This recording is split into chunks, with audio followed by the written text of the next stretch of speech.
with a whole lot of truth. The Remedy Revolution is here for you. Ooh. And now here's your host, Erin Page. All interviews presented on the Remedy Revolution podcast are designed to provide information and inspiration only.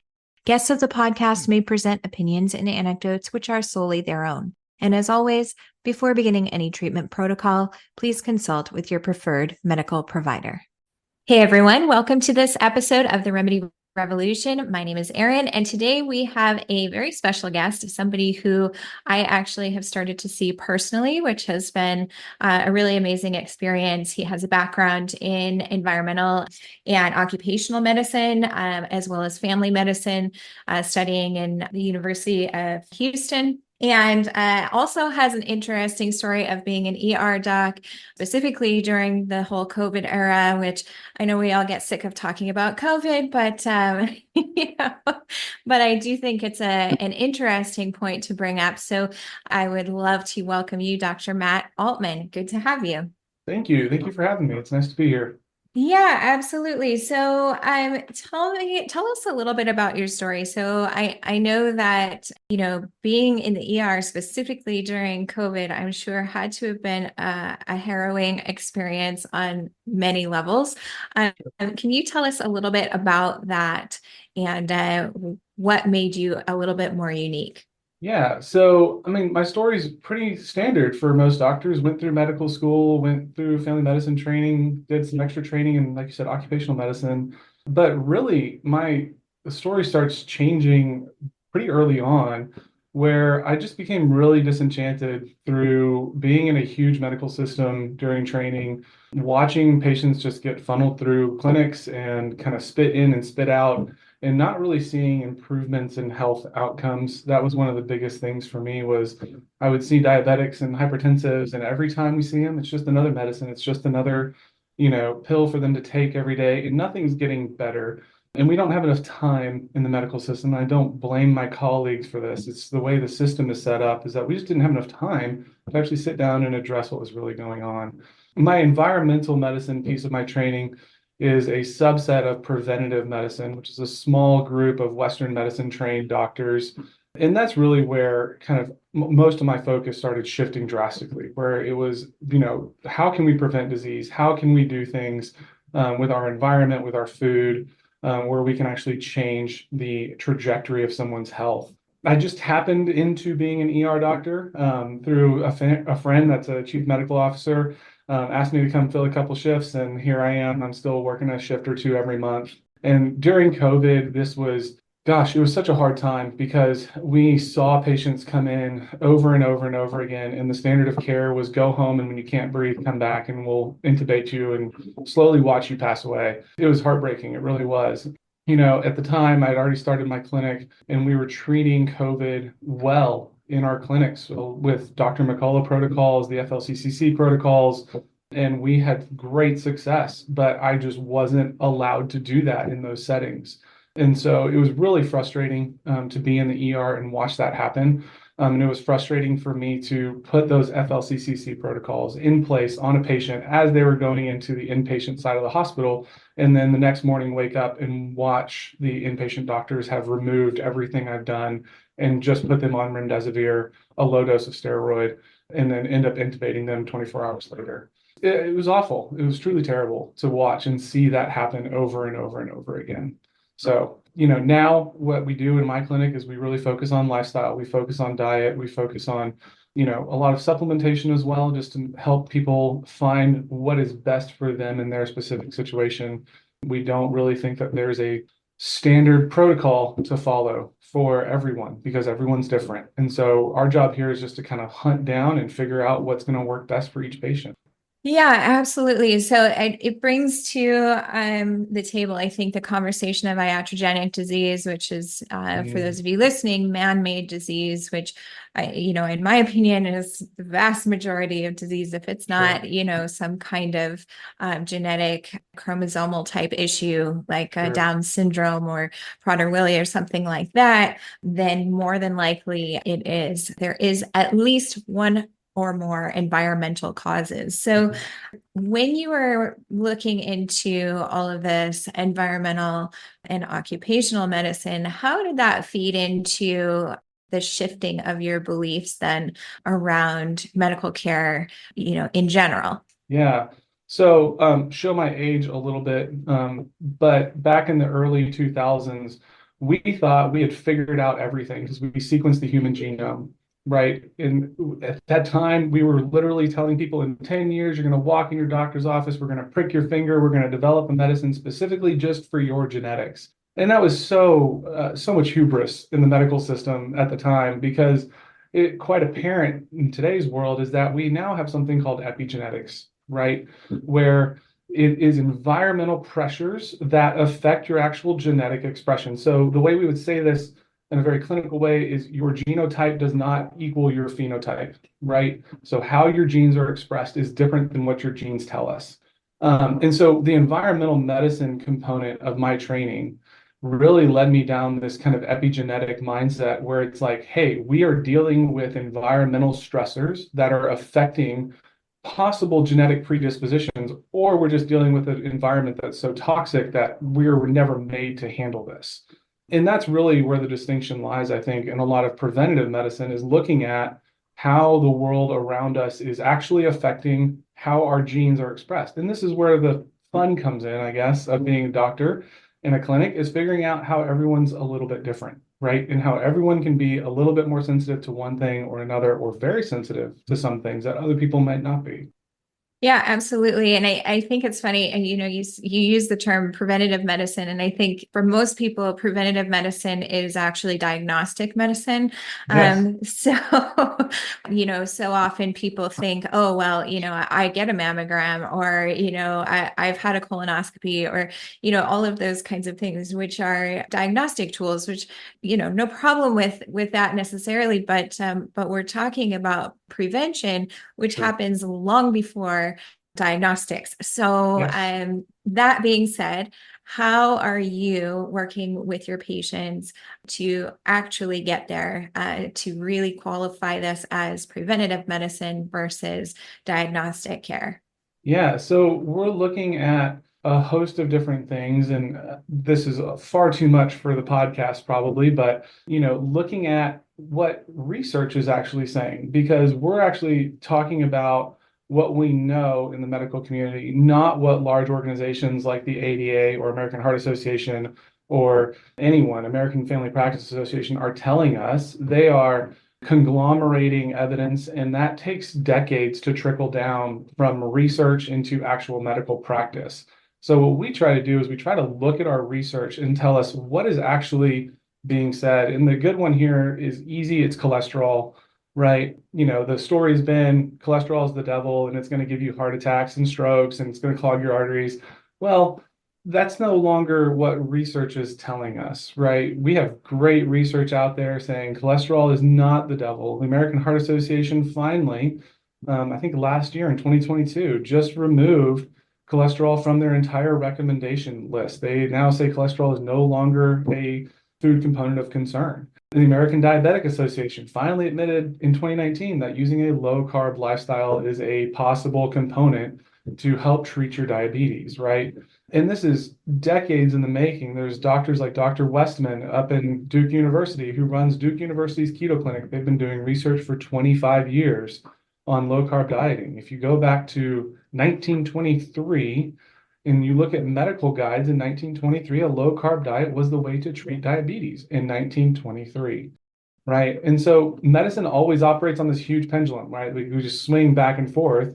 And it's really frustrating as a doctor because if you're not reading research and you're just following guidelines, you're always on the wrong side of the pendulum. You always are.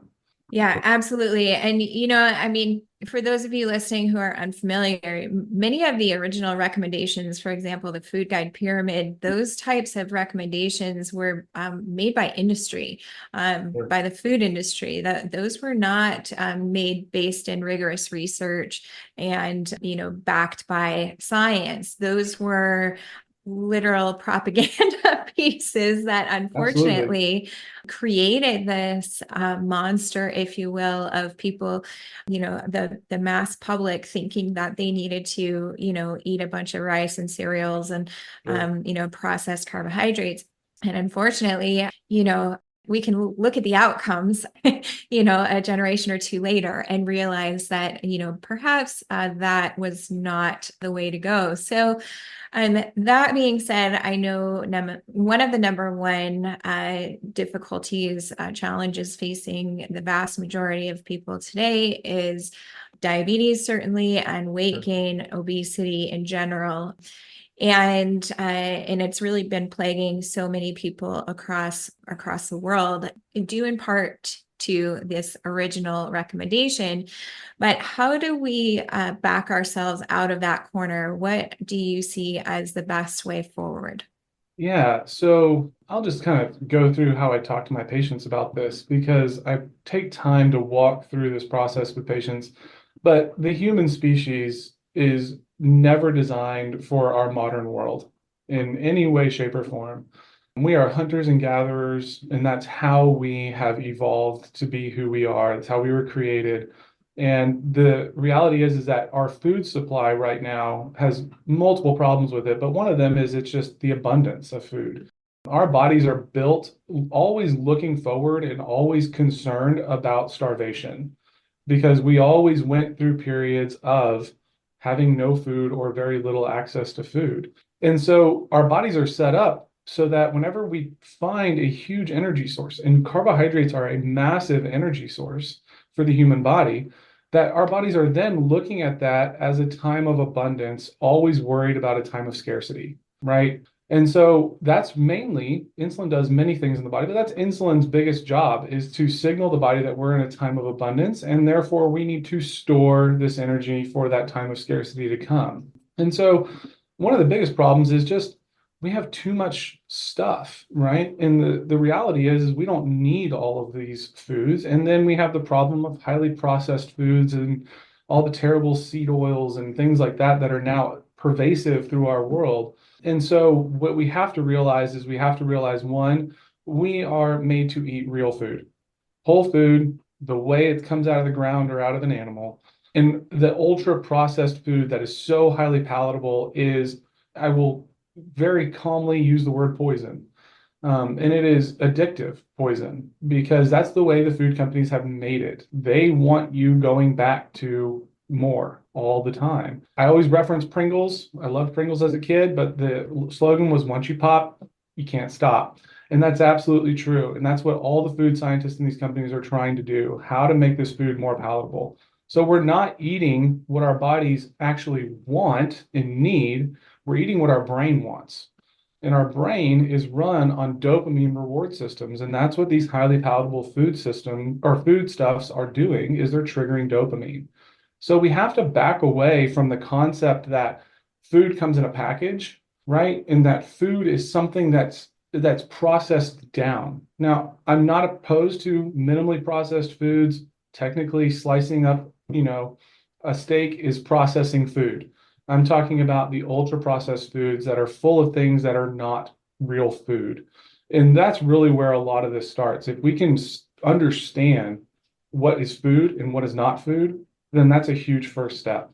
Yeah, absolutely. I had a conversation with Doug Lindemood at Sunrise Ranch in Yeah, Wyoming, and we talked a lot about Regen Ag and how that is assisting us in getting access to those whole foods.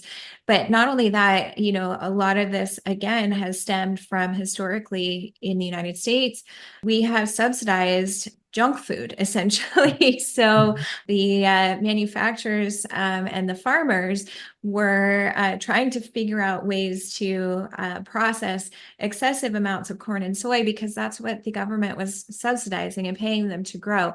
sure. But we can only eat so much corn on the cob, and so eventually that became corn syrups and all kinds of other lovely additives that we see in our foods today. And I think that's such an important piece to the puzzle is that, when you're looking at something that's on the shelf, it's not just, the the top 5 ingredients that you might think are in that particular thing. There's all kinds of other crazy random things. I just saw something about like human hair being in different Sure. processed breads. So, Sure. you know, Yeah. all kinds of things. I know one of the flavors, I think it's like a raspberry flavor, comes from beaver excretion or something. Yep. So, Yep. Mhm. things like that. I think, I don't know. I mean, if we understand what it is that is in our food, we might choose a little bit differently. But Right. that being said, I know that that can be a difficult process for a lot of people, Right. especially people that are dealing with children. So, a lot of the people that I work with are families and pediatric patients. And so I get a lot of pushback a lot of times. And a lot of that has to do with the fact that they're being exposed to other foods at school. Yeah. Sometimes that has to do with, perhaps dad or older siblings that are very resistant, because my recommendation is always it's not going to hurt anybody in the family if Right. you choose to start eating whole foods. So when you get a lot of pushback, perhaps from other family members, what does that conversation sound like? Ooh, that's always fun. So kids are difficult at times. There are, a vast array of children, some of them highly picky to not picky at all about what they eat. But what's interesting is I'm going to go back to this dopamine reward system in the brain, right? And kids have it just like adults. And so whenever we are feeding kids highly processed, highly palatable foods, we're triggering a dopamine reward system in the brain. And this is the way humans are set up. This is what carbohydrates do in the brain. We now have functional MRI testing where we can look and see that a tablespoon of sugar lights up the same area of the brain as a heroin addict gets whenever they get a hit, right? And so this is how our brains are wired. And we're essentially hacking the human brain to make us want more food. So now there are extremes and outliers, and this doesn't kind of classify everyone, but in general, the most resistance I see are kids that have had highly processed foods, and then we have to take them away, right? My children in my clinic that I see that are being raised on whole foods often don't even tolerate highly processed foods well, and they'll get sick when they eat them. It's the kids that have had the highly processed foods that we have to take them out. We're dealing with an addiction problem, is really Right. what we're dealing with. And so we would expect addiction-like behavior whenever we take away their drug of choice, which happens to be food. And now we're also dealing with a child. And so that looks very dramatic when it happens. But the reality is there's no harm in not giving your kid some highly processed food and switching them over to fruits and vegetables and meats. They're going to get a complete nutritious diet out of real whole foods. They don't need fortified foods. They don't need all this stuff.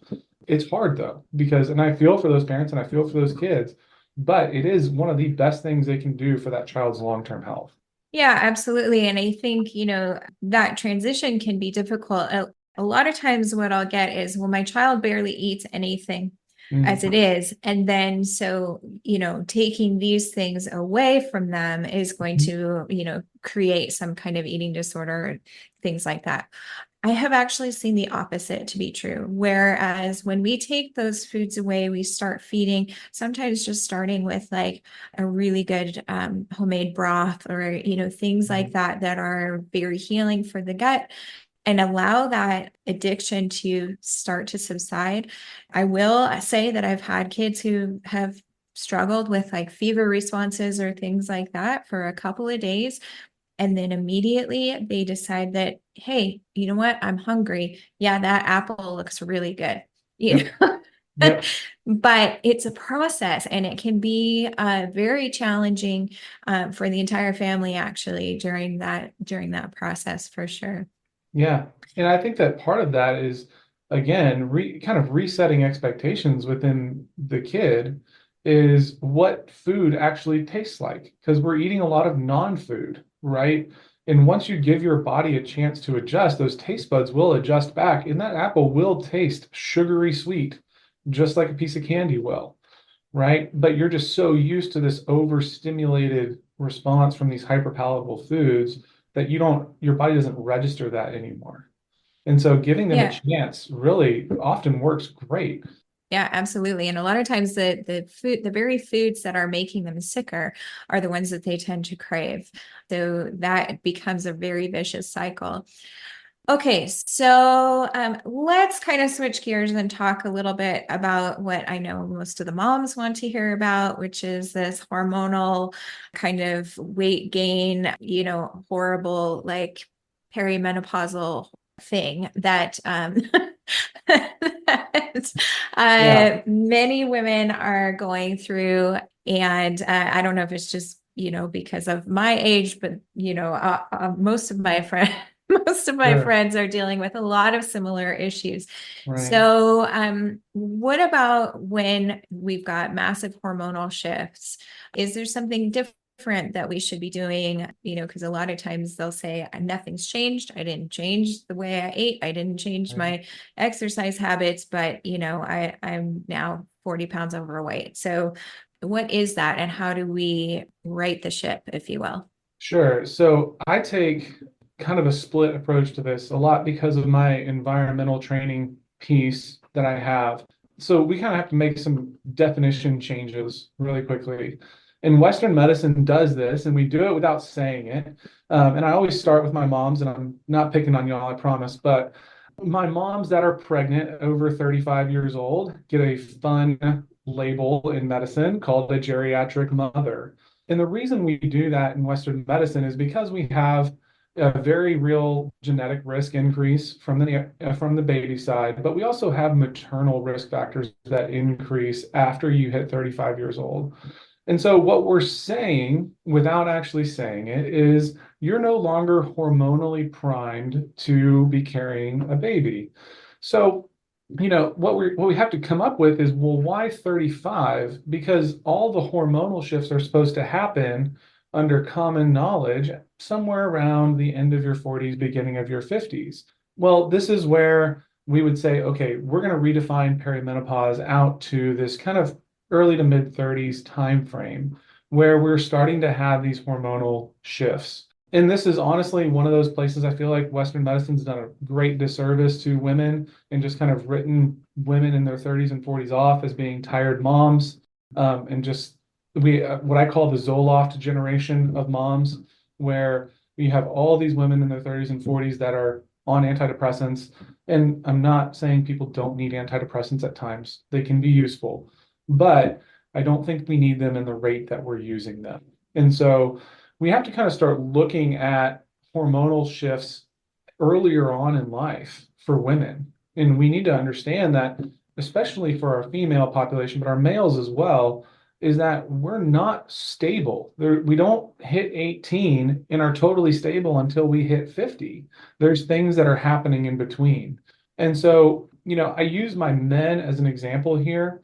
Just in my clinic here, what we see is I see about 75% of my men that are in the baby boomer generation show up with testosterone that's very appropriate. And these guys have testosterone levels that are 6, 7, 800. I tested a 66-year-old's testosterone a couple months ago, and he was 894. It was beautiful, Wow. right?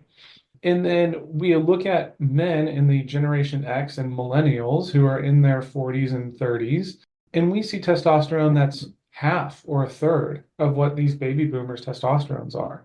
Still technically normal, quote unquote, by laboratory standards, but often I see guys with testosterones that are 200, 250. So we have a huge generational split. So this is where the environmental piece becomes much more intriguing for me, because we have this kind of very normal hormonal decline in women starting in their 30s that we would call perimenopause for the argument's sake here. But I think that we're accelerating that, and we're accelerating some of these changes, and we're seeing higher rates of things like PCOS. We're seeing higher rates of endometriosis. We're seeing higher rates of infertility. We're seeing all of this stuff centered around childbearing with women that's gotten significantly worse over the past 2, 3 generations. And I always tell my women, go find your grandmother, right? If you still have a grandmother around, go find your grandmother and ask her how many women she knew that had debilitating cycles or were not able to get pregnant. And the answer is often there was that one girl a couple towns over, right? but it's rarely at the rate that we see it now. Right. And so this is, like I said, where the environment comes really interesting for me when we have generational gaps between our older generation and our younger generation, who we seem to be so much worse hormonally than our grandparents were. And so one of the fun things I was able to do was kind of, analyze the environment when I was in training down in occupational medicine. And I looked at the water supply for Houston, Texas, right? And the water supply in Houston, Texas comes from Lake Houston, that's fed by the Trinity River, which just so happens to be where Dallas dumps all of its treated wastewater.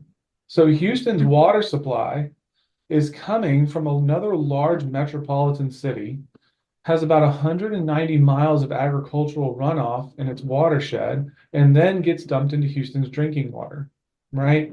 The EPA has no standards for testing for things like atrazine, which is an herbicide that is wildly estrogenic, has no standards for testing for exogenous hormones that people are excreting when they're on birth control or testosterone replacement, et cetera, and so on. So we're creating this huge environmental impact that no one's tracking. And this is also in our food with our herbicides and pesticides that we now know cause a host of problems. There's a great book. It's actually sitting on my desk back there called Estrogeneration. It has the equivalent of a dirty dozen for estrogenic and hormone disrupting things in there. And one of those things is foods, right? It's our pesticides, it's our herbicides, it's our food additives. And so we're creating a huge hormonal problem in our new generations. And it's really honestly terrifying for me to think about the next generation, right? Like our teenagers right now, as they grow up and just seeing where they end up hormonally. So the point I'm trying to make is that, yes, some of this is normal, some of this is pretty natural, but we're making it a whole lot worse with our environment.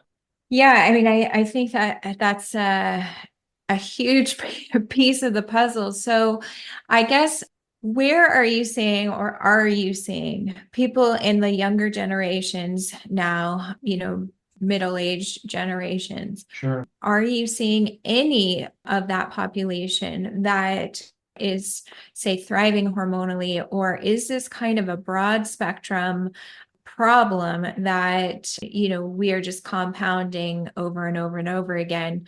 And like you said, in these future generations, getting to the point, not to be too political here, but I mean, even affecting, hormones are going to affect things like sexual preferences and identification issues, right? Because if we're born one sex and we have hormones of a different sex, then that can be a problem, I would imagine. Yeah. So, Gosh, I think I wish I had more time, but I'm a clinician. I wish I had more time to do the research, but it seems to be relatively broad spectrum across the board in our younger generation. I do have men that walk in their 30s and 40s that testosterone is relatively appropriate for their age, and it's not in the tank. We know there's certain things, stress, cortisol, poor sleep can hurt testosterone. But what the research hasn't shown us is that it can plummet your testosterone to under 200, right? As a man, that's just that there's no research backing that up. And so what I do see is I do see my men that are more active at baseline have better testosterone. It's often still poor comparative to the older generation. And my sedentary men definitely have the worst testosterone. That's nothing new. But as far as exactly why these men have better testosterone and some don't, I don't know. I just don't have that research. Yeah. Yeah, something interesting. Okay, so when we're talking about environmental triggers, then what else are you seeing that seems to be more widespread? Clearly, there's water issues. I think that's been a given for quite some time, and many of us combat that by utilizing these, very fancy filters and filtration systems and things like that. But where else are you seeing some of this environmental overlap into health outcomes right now? Yeah. I think one of the things for me is our built environment, the world we actually have created around us. And I saw this in COVID from a mental health standpoint. This is nothing new. Our mental health deteriorated drastically during COVID. And so environmental, everyone, always kind of thinks it's chemicals and things like that. But no, it's actually just the world around you, right? And the isolation that we've created in our world these days is really, really challenging from a mental health standpoint, and that leads to physical health outcomes as well. And so lots of anxiety, lots of depression, lots of loneliness. And we see that in the clinic on a regular basis. I probably spend 10 hours a week on psychiatric health and mental health problems with my patients. And a lot of it stems from they're just alone, right? They've been isolated and communities broke when COVID happened and they never got put back together. And that's just a shame. It really is. Yeah, it's interesting you say that because I was just having a conversation with my son about the idea that something, what he mentioned to me, I found this really fascinating. So he likes to game, he likes to play video games. And so he mentioned that during COVID, people were really active and everybody would talk and chat, over the microphone during the various games that he was playing. And then somewhere within the last year or two, he said he goes online and goes to play a game and nobody has their microphone on, which I found so interesting because, during the initial phases of that isolating experience, many people were really looking to connect.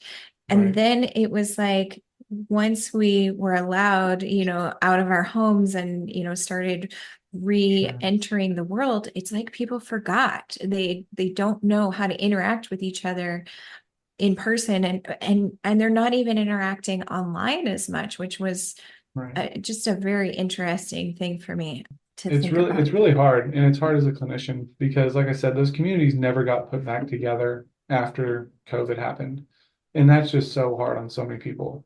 Yeah, absolutely. I don't know how we rebuild that. I think, one by one. Yeah. Yep, absolutely. Okay, so let's kind of bring it back. I don't want to end on a depressing note. So, so how do we get back to better place of homeostasis, both in our physical health as well as our mental emotional health? I know this is a really broad question, but I think the intersection of environmental medicine and how our environment impacts us health wise is very unique area, which Sure. needs a lot more exploration because like I mentioned in the beginning, iatrogenic disease is up there as probably the number one cause of disease. Right.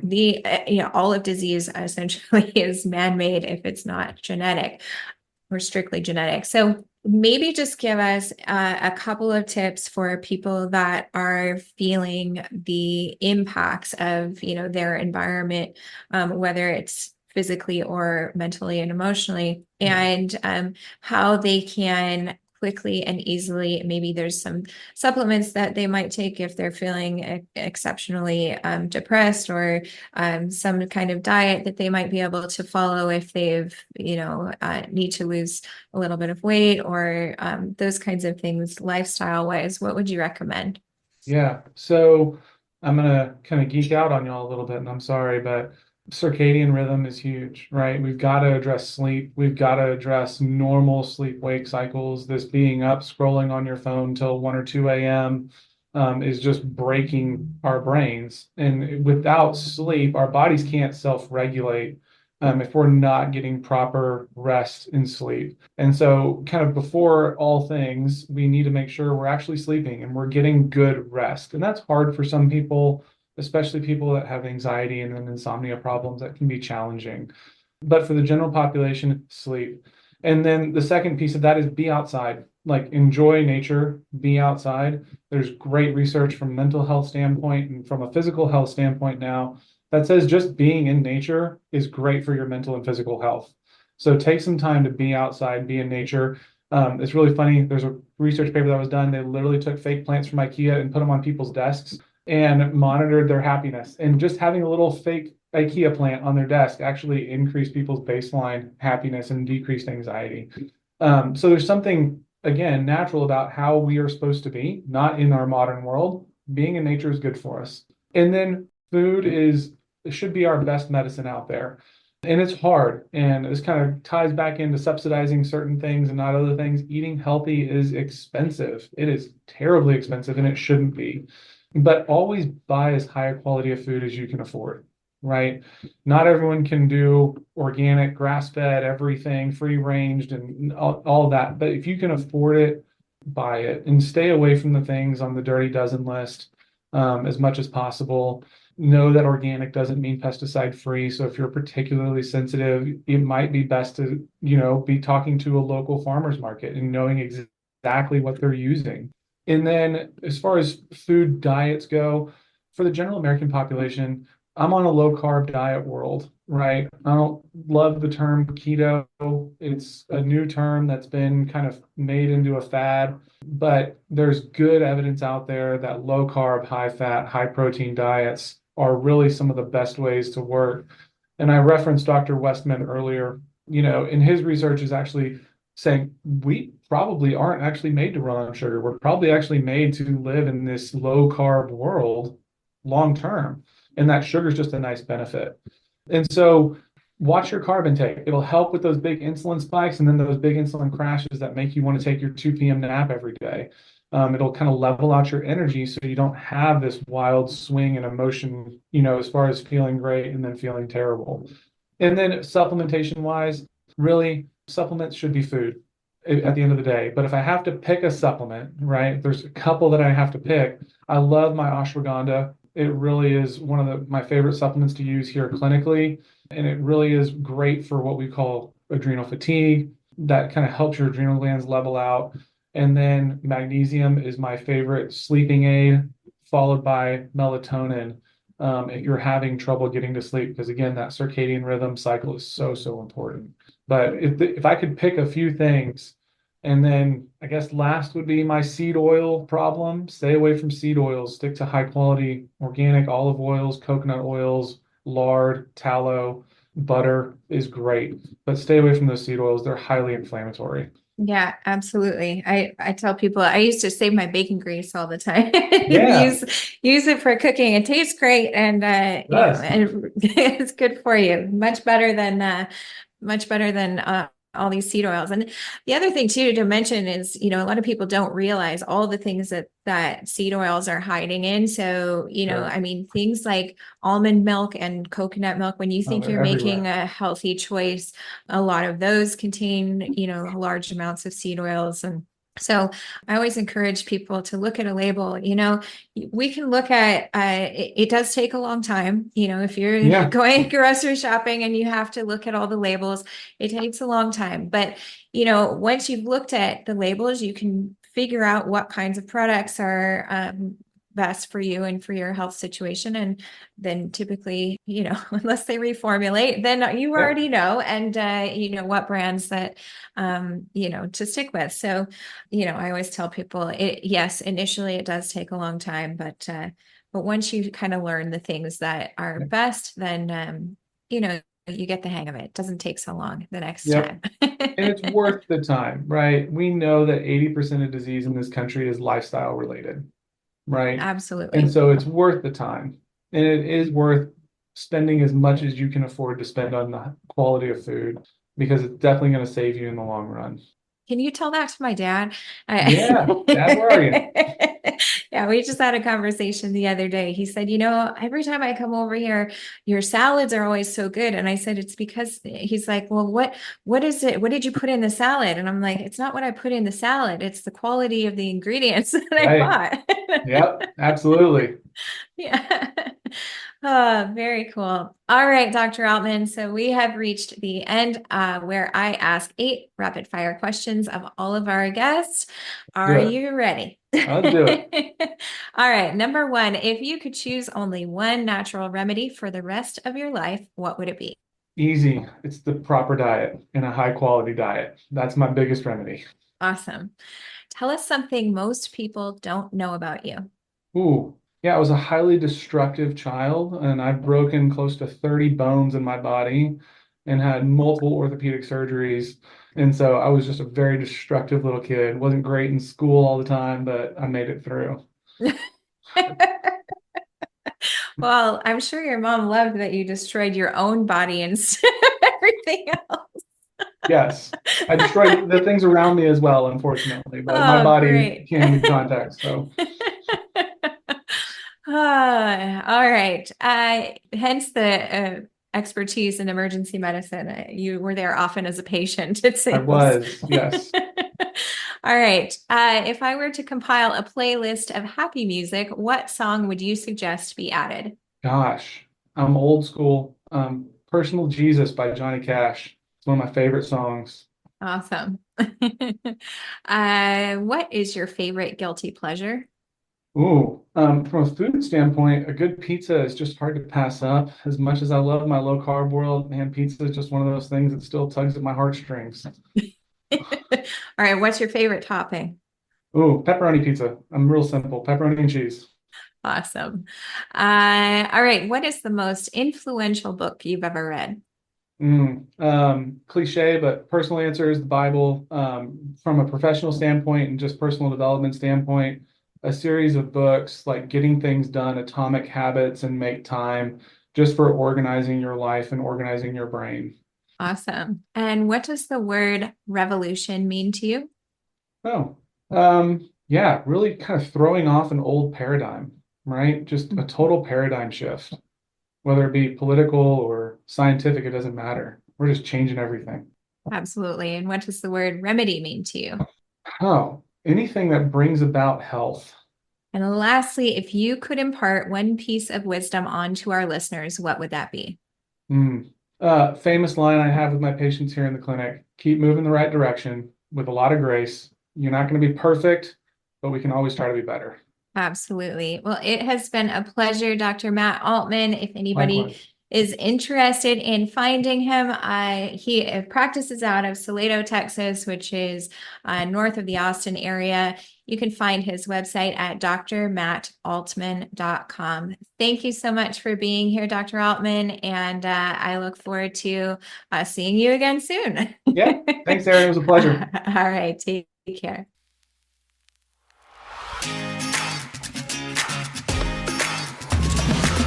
With hope as a guiding light, through darkest days we'll fight the night.